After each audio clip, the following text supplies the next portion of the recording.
Hey, how you guys doing? So this is Neil from masterpaintnow.com bringing you another free art lesson. I'm one of the top art instructors on Udemy with over 30,000 happy students, all growing and learning. So grow with us. All right, let's get started. All right, hey, how you guys doing? So in this free little tutorial thing, I'm going to be showing you guys some tips and tricks on how to paint like Bob Ross. And this software is called Paintstorm. I made a whole entire set of brushes specifically for painting like Bob Ross, and it actually does feel, I do both traditional and digital painting, and this actually does feel like you're painting like Bob Ross. It gives you that same sense of painting with joy. As you can see here, the mountain brush is kind of like a knife brush, and this thing really does simulate paints really well. You can even simulate like a really thick oil paint and stuff. It's really cool. So I like it better than even Painter. And definitely way better than Painter Essentials. This thing is a full-blown software for only 20 bucks. It is a newer software, so yeah, it's just absolutely amazing. And I'm going to be talking you through here what I'm doing in just a second. So this is, you can actually follow along with Bob Ross using these brushes, and I will be offering them for free here soon. I just got to make the file and upload it to my website and make a page for it. If this video is well received, then I'll be doing a real-time tutorial on how to use all the brushes and how to paint different things like mountains and trees and things like that. And then if that's still well received, I will do a free video on how to do an entire painting from, oh man, see, sorry about that. I was pushing pause on my recorder here and there talking to my wife, and then I forgot to unpause it when I kept painting. I'm like, oh crap, I forgot to unpause it. Anyway, so if it's well received, then yeah, I will make a free live step-by-step one of an entire painting. It'll take about anywhere from 30 minutes to an hour. So some things do take a little bit longer, like a lot of trees take a little bit longer using this technique. But mountains and stuff you can do really fast, as you can see here. You can really just cover in a few strokes if you don't want to go too much detail on it like Bob Ross does. So here we have the distant tree brush. Now I have a couple different distant tree brushes to get different looks. This one I like a lot. It really does give a nice look to it. Now it has angle sensitivity, so you do need a drawing tablet to do this. Obviously you can't use a mouse. And I highly recommend one that has pen direction ability, meaning that as you angle your pen around, it moves so if it's a vertical paintbrush, it'll move the vertical cursor around at different angles, like a palette knife. You can do like different angles for it. I highly recommend that. If not, this software does offer you to quickly open the brush in the brush settings. I'll show you how to do that in another video, and then turn it around so that it'll face the angle that you want it to. If you don't have that kind of live angle, or if you're just not very good at tilting and turning the angle of your brush and painting with it, in real time, then you can always just go to the settings real quick and change the brush angle to the angle that you need it at, and then you just paint with the brush as you would normally, and it will paint that angle. Then when you want to paint the other side of the mountain, you just switch the angle around the opposite direction. There's a quick flip too as well. Flips horizontally, flips vertically, and then also you can adjust the angle by hitting the angle button. So I'll show how all that's done if this video is well liked and received and people want to see something like that with how to paint like Bob Ross. So as you see here, I'm painting a winter scene, and I'm basing it loosely on actually following a video by Bob Ross just to see if I was able to follow along with him using these brushes, and I was able to, as you can see here. One thing I didn't really like was the background that he did. This is the background that he did, and it's just kind of plain, so I decided to add some really cool clouds to it with I have two really cool cloud brushes that I made that make painting clouds very similar to doing like small little circles like you would with the Bob Ross brush, and then fading them out with a little like a blender tool, which is basically like using the brush really softly to kind of just blend the clouds out a little bit to make them look more soft. Here's my tree brush. So this is one of the tree brushes. This tree brush here obviously is to make the trees he likes to really do, which is like pines or fir trees, things like that. And it works very similar to how he paints them, except I find it easier to do one side and then the other side rather than just going back and forth like he does, because it doesn't, I mean, it kind of works like a fan brush, but you know, it's digital, so it's a little bit different.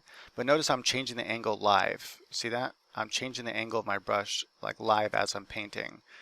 It takes some getting used to, and so that's why I recommend if you need to just have the brush locked. You can turn that off very easily, and I can show how to do all that. Anyway, for 20 bucks, this software is absolutely amazing. For painting, especially for painting like Bob Ross or anything like that would be backgrounds basically and stuff with a lot of nature and buildings and just painting. Like if I wanted to look more painterly, I prefer this even over Manga Studio, or now called Clip Studio Paint. And remember, I gave up Photoshop for that. Now Photoshop has come up with some new stuff that I might go back to. And sorry, I'm not really talking about so much of the techniques right now because it's, you know, it's not in real time. I'm just showing you guys a demonstration here, so that way if I get some interest in this, I already know I have interest in it on my Udemy, so all my students would happily pay for a course on how to do this. So, but I want to see if first you guys are interested in learning how to do it for free, and then maybe I can do a more in-depth actual paid course, you know, doing several paintings from start to finish, and just going into way more detail about the brushes and everything like that, and developing a couple new brushes for that. Like I've been working on some new tree brushes to do different kinds of firs and pines to make it faster, because that's the only thing that takes longer than Bob Ross. Like you really have to pause the video. But you know, even if you're not, you know, really good at using a fan brush already and doing trees like that, then you're gonna have to pause the video anyway if you're following Bob Ross, because he does trees very quickly, and you got to be really good at that fan brush to do trees as fast as he does. This is one of the core brushes right here, like that brush I just used. It's called fog, but you can use it for fog. You can use it to lay down snow. You can use it to I lay my skies down, my water down, all my base. Like it's like your main, you know, brush tool that, you know, you can soften out. Like Bob Ross uses his big 2-inch brush, and then he softens everything out, lays the sky color with that. He does most everything with a 2-inch brush. So that's kind of what that's your workhorse brush. It pretty much can do anything. Now I'm using a textured brush that I made, and this is the same brush that's used to do mountains. You can actually change the shape. I like the square shape on it. I recommend trying that first, but you can use other shapes with it as well. And it's kind of hard maybe to see in this video, but it does add a good amount of texture. In fact, you need to like zoom in to make sure to add too much texture. Now here's one of my cloud brushes. This is the hard cloud brush, meaning that it puts down some really nice shapes. And then I'm using a blender tool that actually is just stock and standard, and it comes in the blending tools. It's like the third one down within the software. So I've done nothing to that blender brush. I like it. It works great all on its own. Just takes some practice learning how to use it correctly. Just a very light touch like Bob Ross. Just lightly touch it, and I like to kind of move the clouds up a little bit, like the wind's kind of blowing them up. And then kind of slightly you can move it side to side. You can't like sweep it across the screen side to side like Bob Ross does. I haven't found any blender brush that does that job adequately. And so instead you just kind of fuzz out the edges and then the bottom, but leave some of the texture for the top of the clouds, same way that Bob Ross does. So it's a slightly, you know, you just don't do his last step where you run your brush back and forth very lightly, because it just doesn't work. Now I'm just kind of getting an idea. I want this big tree here. This is where I kind of deviated from his. I mean, I always deviate from what he does to make a better composition. I didn't really like he didn't add snow to the background mountains. He just had very distant mountains that were no detail on them whatsoever. And I'm like, well, it's a snow scene. I want snow in the mountains. So I brought the mountains as if were a little bit closer to, and then added some snow to them. Thought it looked cool. Also, I didn't like the placement of the big tree.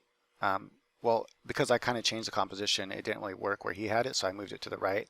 I also had this other idea where I wanted to add this big branch into the scene, and a girl balancing on it. I like to add stories, so I don't like just doing backgrounds. That is, I don't like just doing a scene, because a scene doesn't really tell a story. I mean, they're cool and everything, but I've just never been fond of paintings that are just a scene without people in them, and so I have to add people to my scenes. And I want them to tell a story, and so you'll see the story I tell in a second. This is one thing the software does sometimes when you create a new layer or a copy of a layer. Sometimes it adds weird artifacts like that on the other layer, and you just erase it really quick. You use the lasso tool and hit delete on the keyboard, or just use eraser if you want to. I'm not sure why the software does that. I'm sure they'll fix it. I think it's like a little bug. Now here's where I'm pretty much done with the video. Bob Ross is finished. He added a few little bushes and stuff like that. I decided to start adding some more snow. I really wanted to play. I've always liked about snow scenes is to play on um, like the different colors you get in the snow. These different colors of blues and grays and whites. Mostly grays. I mean, there's hardly ever pure white unless your camera's overexposed or something. But yeah, so I really like that play on just the snow shadows and stuff. So I kind of added maybe some where there might have been rocks or bushes just completely covered in snow to add some valleys and some little hills and stuff to the snow throughout, just to add some more interest to the snow. And here I'm using again my mountain brush. Now this mountain brush can be used for all kinds of things. It's basically a really cool textured brush. It makes it really easy to follow Bob Ross and add the texture to each side of the mountain that he does. And it really does, and if you, especially, I don't know if I go in close on these mountains or not, but it really does look like, you know, we painted it with a palette knife, that kind of similar look. It adds this instant appeal and detail without having to like do a bunch of detail. And it's doing the same thing for the snow here. And now here I'm using one of the this is the kind of brush you'd use to make trees, like regular trees, almost all kinds of trees, and bushes and things like that. And here I'm like, okay, I'm thinking about making a bush here with snow on it, and I can't remember if I keep it or not. But it's really easy to use. So it's like Bob Ross, how he just takes the edge of his brush and his 2-inch brush or 1-inch brush and just kind of taps on the canvas. You know, first he lays down some dark, and then he just kind of taps on it with some colors just here and there, and leaving some of that dark showing through, and it adds a lot of depth to his bushes. And he does bushes so fast with that technique. Well, with this brush here and these different brushes, you can actually do that. Now these are some of these are stock brushes. I did create 2 specific ones for my Bob Ross collection that I really like, that I changed some settings on, but they work just absolutely fantastic and give a really nice look. I have other Bob Ross ones I'll be posting here where you can see other types of bushes and trees I did with those brushes. Just really amazing brushes. So most importantly is, you know, like I said, I paint traditionally too with oils, and I've done gouache and water. I like oils and watercolor a lot. I think I'm gonna give acrylics a try again. But what's important here is that this program makes it really feel like you're painting, especially with these brushes. It really feels like you're painting along with Bob Ross. Here I added some footprints into this was going to be my way to add some sort of story to the landscape, was just adding footprints in the snow, and that's it. Then I decided, you know what, I want to do more than that, and that's when I decided to do this big branch and a female balancing on it. You'll see in a second. And I'm actually going to take it even further. I just had an idea today when I woke up before I started recording this video, and so I'm going to be painting that here maybe today or something. But I want to add because I was like, what else can add interest to this? Like, why is there footprints? Where were they going to? And why is this woman balancing across the why is she balancing across the piece of wood? And yeah, so let me go ahead and fast forward this next part and give some commentary over my thoughts. But before I do that, while we're in real time here, one of the ideas I have is to have a UFO that has crashed into that left side over there, into the snow, and it's like partway sticking out of the snow and it's partway in the snow. And I want it to kind of be glowing underneath the snow. So some of the snow will be kind of glowing and some of the light will be coming through the snow, probably like kind of like a neon green light or something like that. I think that would be pretty cool. And here I'm just going to show some real time here of how these brushes work. This is my main workhorse paintbrush. So anything that you want to paint, you can also change this to a different shape, because this shape is kind of sometimes hard to paint with. But anyway, so this is my main paintbrush that really works kind of like an oil brush. Has a little bit of texture to it. Kind of feels like the oil kind of picks up paint underneath it if you don't push hard enough. And that's good if you kind of want to pick up some of the paint and kind of blend the paints together, and it'll kind of work like oils. And you got to be careful when you're doing that to lay down nice strokes like you would with oil. Otherwise, you'll just get a big smeary mess.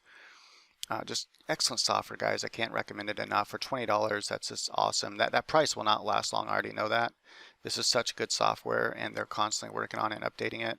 The only thing they haven't updated, I don't know why. They have an Apple version too. So if you have like an Apple drawing tablet with the pen and everything, it actually supports that. You can get it for your Apple. What's cool about the Apple version is it actually has touchscreen ability, meaning that you can actually use touch gestures, I think, to like zoom in and zoom out, rotate the canvas, which is just, they need to add that for people like me on a PC or laptop that use a Wacom Cintiq. I use the 13-inch touch, so I can, most every software allows me to just use 2 fingers and move the canvas around, or, pinch my fingers, my thumb and finger together away to zoom in and out. And I really miss that feature, so that's the only downside of this. But doing this kind of painting, I don't really zoom in very much because I'm just trying to do the Bob Ross thing, so it doesn't really matter to me too much. So here, that was some real time. I'm going to go ahead and fast forward now so you can see the rest of this painting, but I just want to kind of show you some real time work with the brushes, and yeah. And I know I'm not really talking too much about technique and things like that. I'm just trying to build some interest for people that want to learn how to paint like Bob Ross. It really is a joy of painting.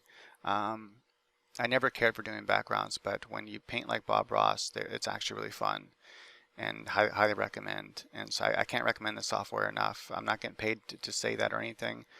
I really do hope, though, that they say they've been saying since late 2017 that they're working on the touch for people like me that use a laptop still, because I've been actually, believe it or not very many people use PCs or laptops anymore. I was looking at my analytics on YouTube, my analytics on different websites I use, and most people watch my courses on Udemy or my videos on YouTube or my other stuff I do on Facebook and other places. Most people, when I look at the analytics, are on some sort of smart tablet or telephone or cell phone, rather. And I think that's just crazy. I can't believe that, how quickly PCs and laptops has kind of dropped off. Almost everyone now is on some sort of tablet type thing that doesn't use like Windows. It uses some sort of Android system or Apple thing, where it might kind of look like a laptop. I forget what those are called. They kind of look like a laptop, but they're actually not a laptop. They actually just use apps and things like that rather than actual programs. But I mean, they're kind of like the same thing, but it definitely isn't running on Windows. It's running on Android. So yeah, I mean, they're cool and everything, but they're not very fast. But anyway, they're getting faster. All right, so let's go ahead and fast forward the rest of this, and I'll talk about what I'm doing here. And but before I do that, again, this is called Paintstorm. I think it's on version like 2 point something now. For $19, you get lifetime access to any updates. So I can guarantee you that they're going to raise the price on this software once they get everything all worked out the way they want it to. And it's already really awesome right now. Just a few little finishing touches and it'll just be amazing software.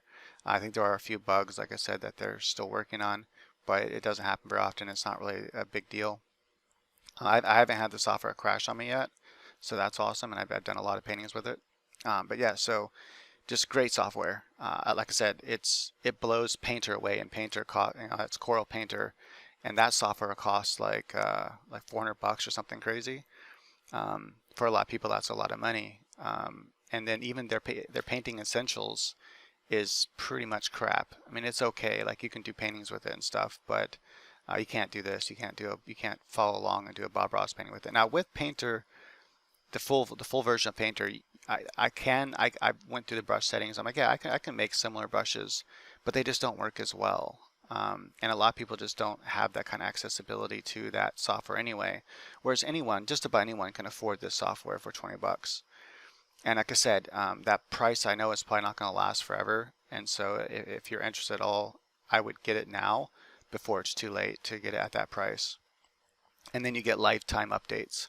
So if they come out with a new version, you get a free update. You don't have to like pay. Like remember Photoshop back in the day before they did this monthly payment thing? If you bought the software and then a year later they came out with a new version, you had to pay like like $100 something to upgrade it to the new version. From like CS3 to CS5, for example. I think you had to pay like $200 something to upgrade it, or it was $100 something. I can't remember. And that was kind of crap. And so this software said they're not going to do that. They, once you buy whatever price you get it for, once you buy it, you're in for life. So if they make a whole new software update where it just changes a lot of things and makes everything better and cooler and new brushes and whatever they do, you get to download that for free. So that free update or upgrade, like a whole new version even, and all updates and everything are free, any fixes. So it's really cool. That's an awesome thing they're doing, and for 19 bucks you can't beat that.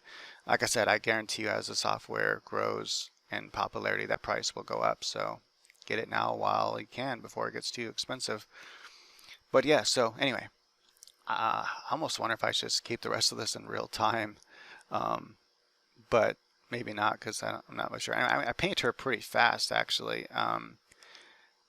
I usually don't feel comfortable just going in and just painting somebody, you know, just like bam, especially without reference, you know.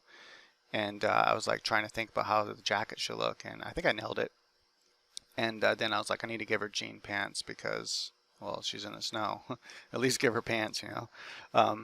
But anyway, so as I was doing this, I'm like, wow, I'm not drawing, because usually I always sketch out what I'm going to draw. And in this case, I just went right in with the paintbrush, and it's like, let's just start painting it and blocking in the shapes. And I usually don't do that for people, and it actually came out really nice. I liked it, so I was like, cool. I think I end up changing her shoes here in a little bit. Now here I'm using my main workhorse brush. That's the brush I'm using. It's called the dirt brush. Oh yeah, I forgot to mention. So the mountain brush, the mountain texture brush, you can use that for, like I said, I use it for adding texture to the snow. I use it for adding texture to trees. It's kind of like the palette knife, that Bob Ross's palette knife. He uses it for adding texture to trees, to mountains, to mud, to rocks. And he does it for all kinds. He uses it for all sorts of things. And that's what that brush is. As a matter of fact, I'm thinking about renaming it the Bob Ross palette knife or something. We're just naming it the palette knife because I don't think I can use his name. But yeah, just name it the palette knife, because it really, textured palette knife or something like that, because it really does do the job of Bob Ross's palette knife. Or I mean, it's just a palette knife. It's not like it's a special palette knife or something. But you know, when he uses the way he uses the palette knife, that's basically what it does, and you can do all sorts of things with it. Your shoreline mud, your rocks, your mountains, your trees, the tree branches rather, the tree trunks. I mean, there's just so much stuff. It's very versatile. And yeah, so you can actually just straight paint with it too if you wanted to have some cool texture to even a person. Although I've tried it, and I like the end result, but it took a lot more work than using this brush here that I'm using. Right now I'm just adding in some kind of like blue highlights to the trunk, because everything is shifting toward the blue hue, since you know the color of the light. Remember, nothing itself has color. It's the way that the object reflects light into your eyes and absorbs light that gives you the color. So we might think of a tree as, you know, dark brown and light brown, whatever, but depending on what color the light is that's hitting that tree, it'll change the colors of the tree itself and the color of everything. And so this is a very, very blue scene, so I wanted it to be this kind of bluish kind of shadow, you know, almost like it's nighttime. And then adding the snow on top of that. I used two main colors for the snow. There's kind of like desaturated blue, almost like a blue-gray, or actually almost like a desaturated cyan blue, and then kind of like a almost white, almost pure white color. And yeah, it adds really cool snow onto the top there. I probably should fast forward the rest of this, but yeah.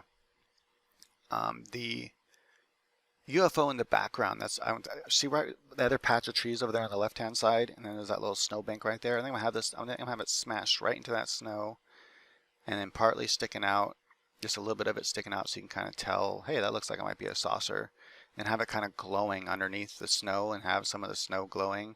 And I don't know if I wanted to make it a green light or if I want to make it like a red light.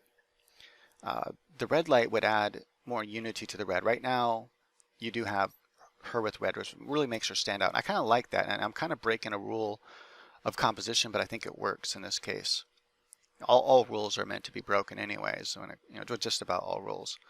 And the main rule is that if your whole entire painting is like a monochromatic, you know, blue painting, which this is a monochromatic painting, I kind of threw that off by having her have the red scarf and shoes.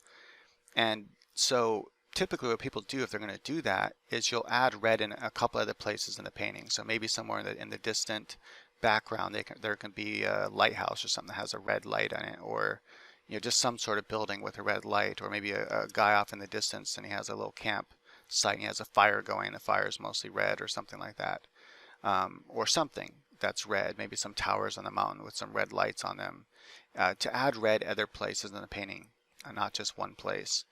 And but in this case, I don't think it was necessary. I think the composition works great as it is. But if I do the UFO, then I could, kind of make it maybe have red light, or maybe red and another light color. I'm not really sure. I'll probably figure it out as I'm painting and see what works good, what looks good, whatever. But I think that a red glow coming through the blue would look kind of cool, because where the saucer's sticking out, where it has the red lights on it, will look nice and red. They're pure red color, but where it's underneath the snow, it has to try to penetrate through the snow. So the red light is being changed by the color of the snow and the color of the atmosphere. So instead of looking red, it'll kind of change more to a purplish violet color because of the snow kind of changing its color.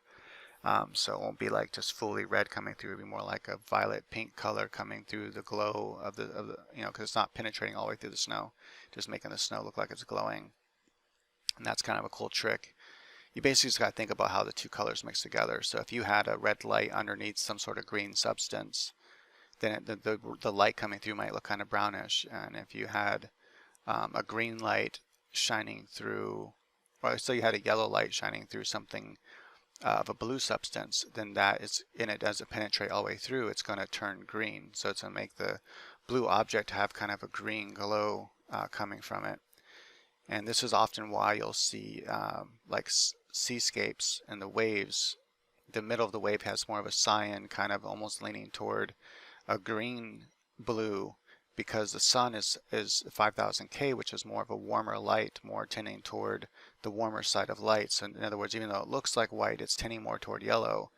And so as that shines through the blue water, in this case the water's not actually blue, but it has the blue tone or tint to it because it's reflecting the blue sky. When that sun is reflecting through that crest of the wave, it mixes with all that blue, the blue of the sky, and that's in the water. So, and that changes its hue and it shifts it toward blue. So it shifts yellow towards blue, which means it's kind of like a cyan, or even a if you look on a color wheel on the top right hand side there, see where the blue's at. If you start to shift towards yellow, you start to go towards green or even cyan, and so you'll get kind of a cyan green color, and that's often used. Or sometimes people will just paint it with cyan.